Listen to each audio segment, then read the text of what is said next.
You're listening to Secure Ventures, a show that follows cutting-edge founders in the cybersecurity space to understand their plights, glories, and revolutionary products.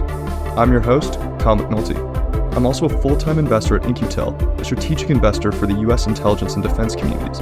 This show is a personal outside activity separate from and not affiliated with In-Q-Tel in any manner. All comments, opinions, and sponsorships are wholly independent. With me in this episode is Josh, CEO and founder of Sublime Security. Josh started Sublime after realizing just how easy it was for him to break into companies with simple phishing emails. He wanted to build a solution that better addressed the tailored environment of each organization, such as historical data. Now the company has raised over $80 million from leading VCs such as IVP, Index Ventures, and Decibel. Before Sublime, Josh worked as a DoD hacker for 9 years, which he's understandably tight-lipped about. In the episode, we discuss his emphasis on leveraging the attacker perspective, the fundamental difficulties of email security, his conviction in product-led growth, and more. This episode is brought to you by VulnCheck. VulnCheck helps teams defend against weaponized exploits by delivering the most comprehensive vulnerability and exploit intelligence in the market today. VulnCheck gives enterprise and federal teams better, faster data so they can autonomously prevent exploits and reduce risk and outpace adversaries. So what's different about VulnCheck? The company delivers its solutions to teams in machine-readable and consumable formats for a truly autonomous approach to vulnerability prioritization and exploit mitigation. VulnCheck has close to 300 million unique data points, which is 5 times the exploits of ExploitDB, and 200 plus CVEs packaged into complete detection artifacts for proactive teams. VulnCheck provides a full suite of solutions to enable teams with rapid adoption of VulnCheck data, including its community tier of offerings and its enterprise-class solutions, exploit and vulnerability intelligence, and initial access intelligence. With VulnCheck, teams can proactively defend against remote execution events, enrich every data source, and continuously outpace adversaries. If you're interested in learning more about VulnCheck and checking out the free community edition where you can play with their database of known exploited vulnerabilities, please click the link in the show description so they know you came from the podcast. Josh, thanks for coming on the show. Thanks for having me, Kyle. We'll spend plenty of time talking about Sublime and email security and all that good stuff, but I want to go back towards the beginning of your career because you had this kind of abstract blob of 9 years at the DoD doing cyber stuff. Now, I know because of that, you probably can't say too much more, but can you at least give a little teaser in terms of the types of things that you worked at there? Yeah, cyber stuff, pretty much. There was a bunch of different things. I was fortunate enough to be exposed to a lot of different areas, both on the offensive and defensive side, whether it's on the research side, on the forensic side, on the ops side, on the really just all kinds of stuff. I was kind of super fortunate to get exposed to a lot of different areas. Yeah. So being mindful that obviously you can't share too many details, and I've failed at drawing too much more out of that. That's completely fine. Tell me how that influenced your perspective on the kind of commercial market and commercial capabilities that existed within the broader market. Yeah, well, I think that experience obviously gave me a lot of perspective on how our adversaries think and operate and try and achieve their objectives, and is really that perspective that allowed me to think like an adversary, and that was pretty fundamental to how we designed Sublime from the beginning, is to think like our adversaries. How do they actually conduct operations? How do they do the various phases of trying to gain initial access, from the recon phase to the actual attack to achieving execution, whatever it might be. And so that perspective is pretty fundamental to how we approached Sublime and just like the defensive aspect of email security. When you say thinking like an adversary, there's ultimately, as you well know, a variety of different classes of adversaries in terms of capabilities, targets, patience. When you think about designing a security tool, when you thought about Sublime, which class were you really focused on and thinking about the most? You can't only think about like certain classes basically, because every organization has a different threat model.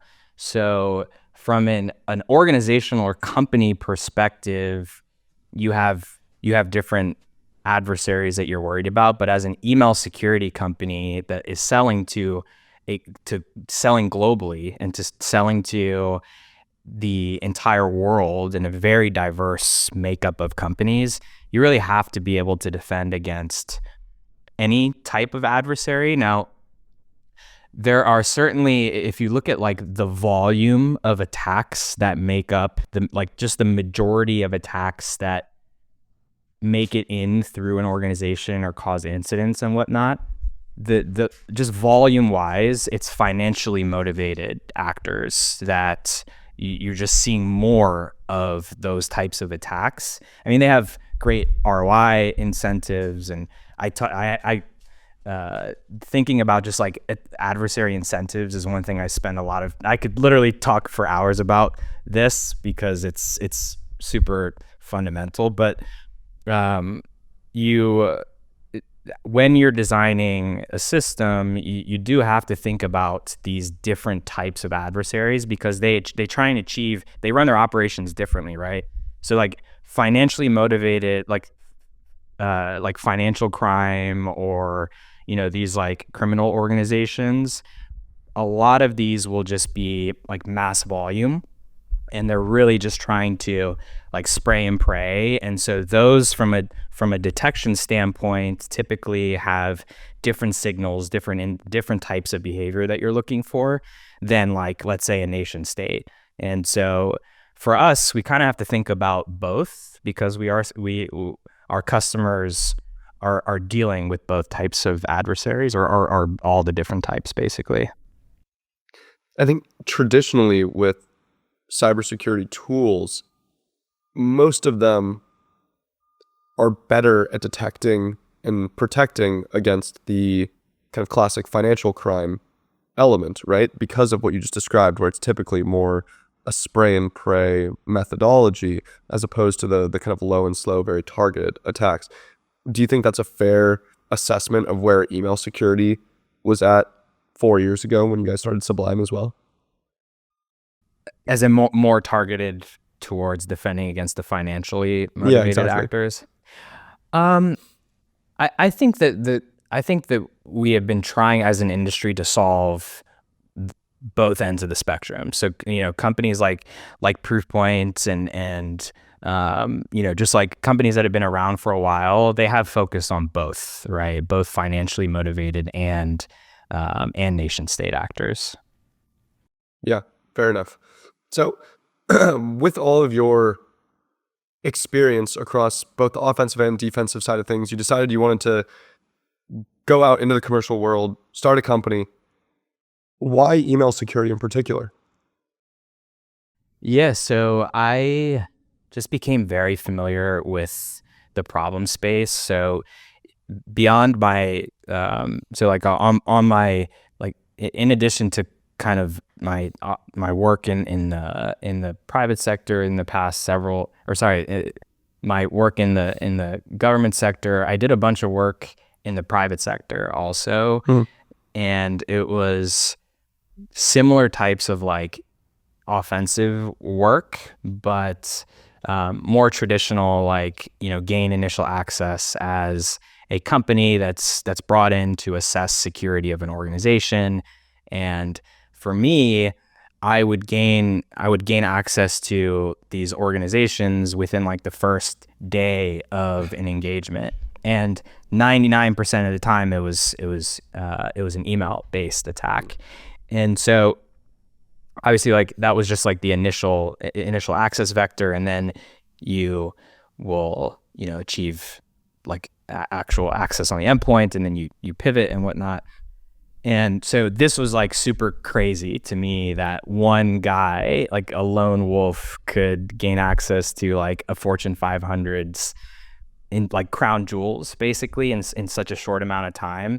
And so it was really the deep familiarity with the problem, both from the adversary's perspective, like what tactics and techniques are successful and are they using, but also familiarity with the email security solution side, because I was going up against them very frequently. And so I started to form a deep appreciation of what was working well and what wasn't.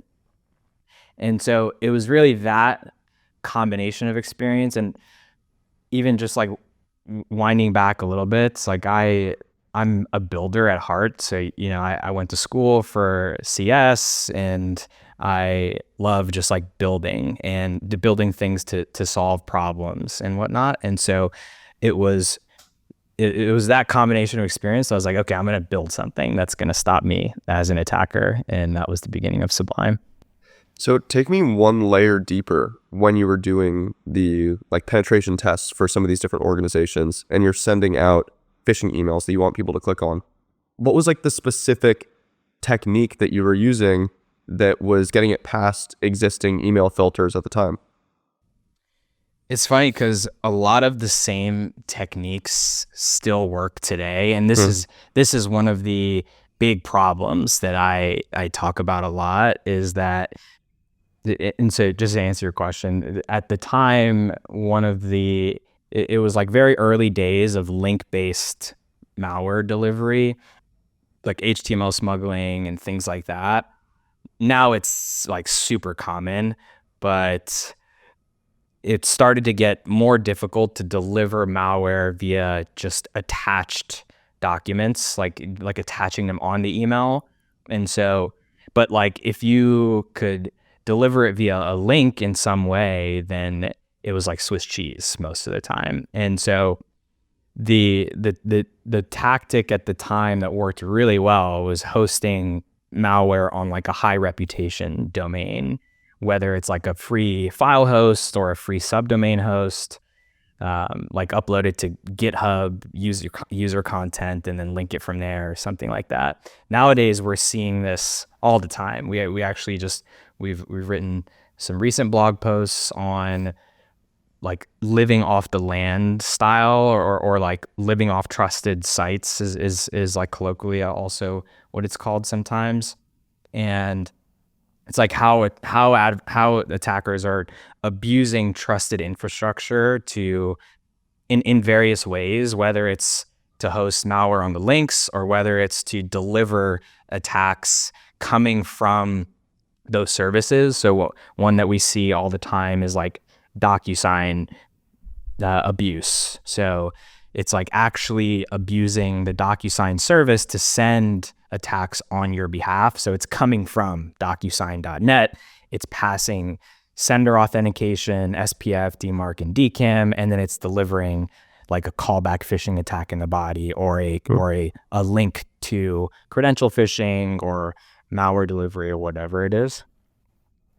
And so one of the big problems that I'd experienced very personally was how difficult it was for email security solutions that are basically trained on massive amounts of data that push out these models to react to the evolution of tactics and techniques in the landscape. And it is just very slow. It's very slow to adapt, and it's hard to get right. When you're training a model, you've got weights for different signals, and it's hard to get that right for every organization at scale for all of your customers. And so that was one of the big realizations that we had, was that this is the problem. It's an architectural problem in terms of how we've been approaching it as an industry. And so that's what informed the new approach that we're taking, which is an abstraction layer over our models that is highly granular. It can describe attacker behavior, and there's a copy of that engine that's deployed to each of our customers. So it literally gets tailored. The detection engine is tailored to each of our customers. And it's not reliant upon retraining a model to update weights. We can actually describe attacker behavior pretty much instantly in this abstraction layer called, it's a DSL basically, that is how it works. So that was like one of the big kind of realizations that we had. What are the main variables that you're actually tailoring based on for each of these different organizations? I assume it's like size of the company, industry that the company is operating in, maybe like specific applications that company uses internally. Yeah, there are certainly certain types of attacks that are unique to an industry or a vertical. So for example, we have detection coverage specifically for, like, just as an example, higher ed, because they get certain styles of attacks, like scams, like piano scams and like, job scams and things like that, that a like B2B business does not get. And so we can first, yes, deploy targeted coverage based on vertical, but then we learn what behavior, what good and bad looks like in any given environment based off of, we have like a baselining period. We will go back and ingest historical data, and then we will assess what good or bad is, and that establishes that baseline for that organization. And we can very quickly, because our engine is so granular, we can very quickly start to exclude certain legitimate behavior from flagging certain detection coverage because it's unique to that organization. We don't have to go and update a model per se to do that. It can just happen on the fly very, very quickly and only for that org. And so that makes the detections very much tailored to that organization after learning what normal looks like. Yeah, totally makes sense. Okay, so take me back to the kind of early days of Sublime. You're coming out of your DoD time. You have this private market experience based on the penetration testing that you've been doing that's given you this kind of information around an opportunity that exists. How do you assemble the early team? Like, what does that first group look like for Sublime?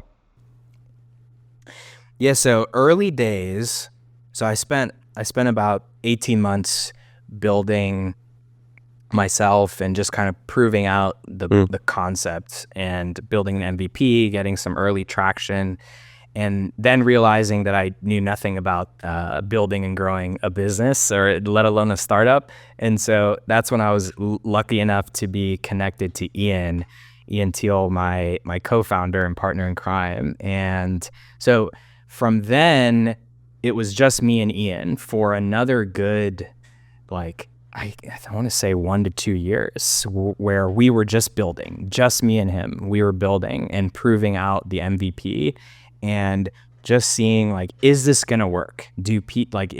Is this actually going to solve the problems that we think it will? And like, let's prove it. And so that was about building and then getting enough early adopters and design partners such that we could validate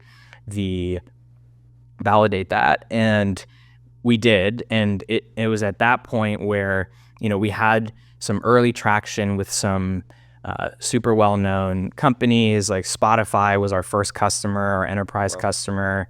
And then like several others followed. And we had a long wait list of people that wanted to use Sublime. We basically just had a website, like a 1-page website with a sign-up form, and it was like request early access to Sublime. There was nothing else, and it was just like word of mouth and some tweets that I sent out about like our detection language and stuff like that. And so that early traction was enough for us to raise our pre-seed. So we raised a little bit of money, enough to be able to hire some folks that were much better than me at software, at building stuff. And so from that point on, it actually took us a long time to hire, to make our first hire. Ian and I had decided from the early days that we wanted to have, like, people had two reactions when you like walk into an office and you like see how many people are there. They're either like, what do all these people do every day? Or they're like, where's the rest of the team? And we always wanted the second. We always wanted more of like a WhatsApp style team where we had a team of really, really extremely talented people, but less of them. And so we had very, and so we stuck to our guns, and it took us over 6 months to make our first hire. We interviewed a ton of people, and then we finally made our first couple hires, and we've stuck to that since. So our engineering team is like staff and up, basically, for the most part. So we're very much, and it's worked out super well for us. So help me understand this timeline a little bit more, because you said 18 months that you were working on this just kind of solo, building out the MVP, and then 2 years with Ian before even that pre-seed. I mean, the company was officially founded in 2021, but when did you actually start working on this? Oh, yeah. So nights and weekends, like 2017, 2018. Wow. Yeah, it has, And we didn't arrive at this approach from day one, actually. So we actually were building, we were taking a similar approach, not entirely, but like roughly similar approach to how a lot of other folks were doing it. So like we had a model, we had like, we everything was basically done on the back end by us. And what we were doing unique at the time was we were inserting a contextual warning banner when we weren't sure something was good or bad. And that worked really well. And that was before anyone else was doing it, before all the cool kids were doing it. And it was working really well. But what happened was we got bypassed, and we had to go heads down and like update our models and repush it. And that's when we realized that is the problem, basically. So we actually experienced the pain that every other email security company experiences when you have this black box approach. We just decided that it was the wrong architecture, and we actually went back to building. We went back to the drawing board, and we re-architected Sublime, and so that's part of why it took us time, because we had to rebuild. So explain that for me a little bit further, because I'm not sure I totally followed. When you say you got bypassed, what does that actually entail in this circumstance? That means that an attack landed that we didn't block. Ah, okay. Yeah, which happens all the time. Like it's inevitable, right?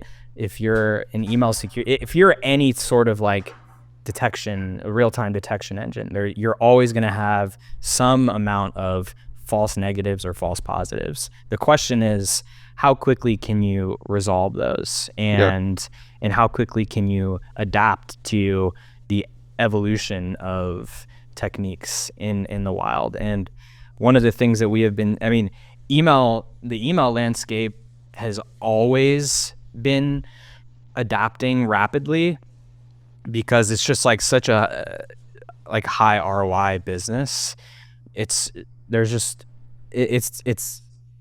Attackers are so successful that they're just very incentivized to find new ways of delivering their attacks.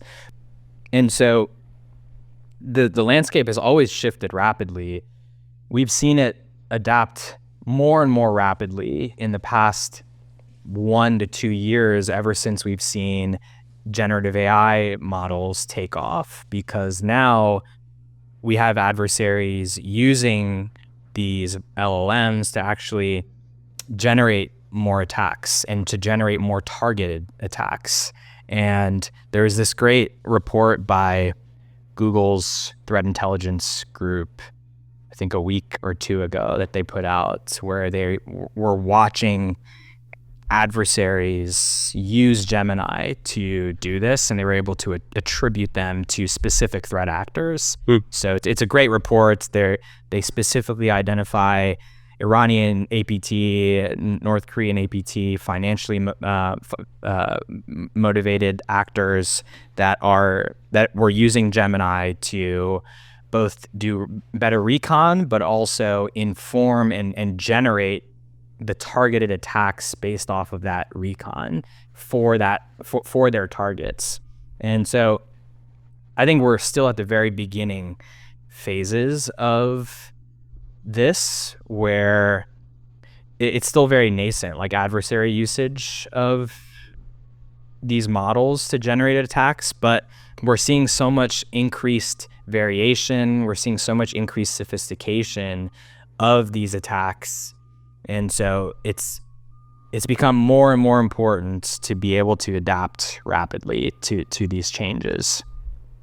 Yeah, and honestly, that's part of the reason I was surprised to hear you say that that you re-architected your solution after, I mean, the way you described it, like a single bypass, where most security tools, I would say, have a lower bar than that, right? Where, like, if you have an application security scanning tool and you miss a vulnerability, like that happens all the time. And no one's going to go ahead and re-architect their solution from the ground up as a result. So it's really interesting to hear you talk about that bar, basically. Yeah, well, it was a realization that there was a fundamental problem. Right. And so I think we were lucky to come to that conclusion. We looked at how, like, this isn't really that new of an idea in security. Like, if you look at how, EDR, like EDR works, there is a detection layer that you can do detection and response, right? Like hit CrowdStrike, for example. You've got like Falcon, query language. You can push down new detections. CrowdStrike's MDR is pushing down new detections, doing detection response all the time. So they're able to adapt rapidly. We took that to another level, and it's the basis for the entirety of our detection. So instead of there being like a black box model that is making decisions, our DSL wraps our models. So there's full transparency in decision making, and there's full control over how those decisions are made. And so that in turn gives our customers and the broader community, because you can run Sublime for free and you can self-host it, you can deploy it on your infra. That gives folks much more control, flexibility, visibility into their environment, because we're just exposing things at so much more of a granular level. The ability to like fine tune and build their own detections for like more advanced teams. You can do your own threat hunting in Sublime using like behavioral queries, using our models. You can build your own detections for prevention. Yeah. So tell me a little bit more about the growth of the business over time, because you mentioned earlier you had just like that single web landing page, but people are still finding you, like Spotify is a customer at that point. You mentioned how people can just go ahead and download it and use it online. And I noticed that in one of your blog posts, you mentioned you've never sent a cold email and never taken out a paid ad, which is probably sinful at a lot of different like growth stage cybersecurity companies. And I'm sure you'll get there at some point, but how did you think about that kind of expansion strategy? Yeah, well, for us, it kind of just happened organically. And I think the key for us was just being relentless in how we build the product and the value it provides and the experience for our users. And so one of my like most favorite quotes of all time that I'm still considering getting like tattooed somewhere on my body right now is Sublime looks, one of our customers recently told me that Sublime looks like it was made for analysts by analysts with the reporting for executives. And so that's always been very important to me, just as a practitioner, that we have, and I think it's one of our superpowers, honestly, is like the amount of empathy that we have for security teams and how that translates into how we build products and how that actually makes it into their hands. And so we just built a product that solved a really painful problem, and it did it really well. It did it really fast.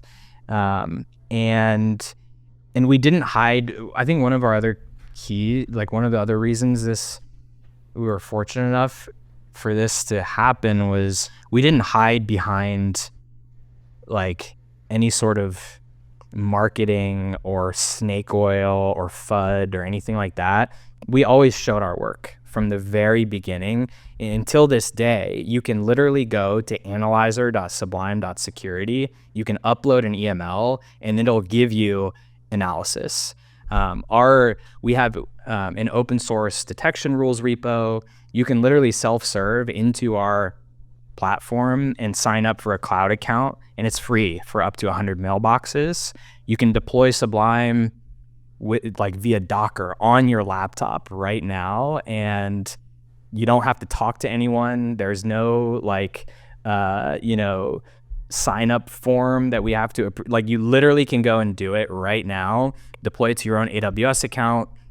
There's nothing stopping you, and we're not, and data remains resident. So that's been very important to us, just in terms of building trust and community, is that level of transparency around how the product works and the verifiability. Like, don't take our word for it. You can literally do it right now. And I think that really resonates with security folks.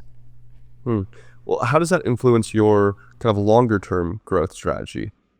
Again, I'm making an assumption here that at some point you're going to embrace the idea of like cold emails and a more traditional kind of sales arm.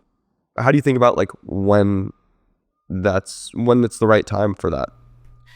We will. We absolutely will. We will do it in a really thoughtful way, and that's really important to me. That I have been on the other end of shitty sales tactics, and that is not acceptable here. And so we absolutely will. But when we do, we'll do it very thoughtfully. Okay, and tell me a little bit more about just how you think about the broader email security opportunity, right? We talked about how email security has been a kind of major vector for cybersecurity attacks for a couple decades at this point. Do you think that Sublime is going to kind of stay focused on just email, or is there a kind of broader expansion in mind as like corporate communications extend far beyond email? TBD. Okay. Right now we're focused on email. We'll see what happens. Okay, fair enough. I appreciate you leaving it open-ended there. We won't hold you to it one way or the other. Awesome. Well, Josh, I really appreciate the time. I think super fascinating getting to hear a little bit more about your story. And I think there's some exciting certainly plenty to follow as that whole market unfolds in the future here. So really appreciate you sharing a bit more about this space. Absolutely, man. Thanks for having me on. Thanks so much for listening to this episode. You can subscribe wherever you get your podcasts, and you can write to me at kyle@secureventures.io. I'm Kyle McNulty, and you've been listening to Secure Ventures.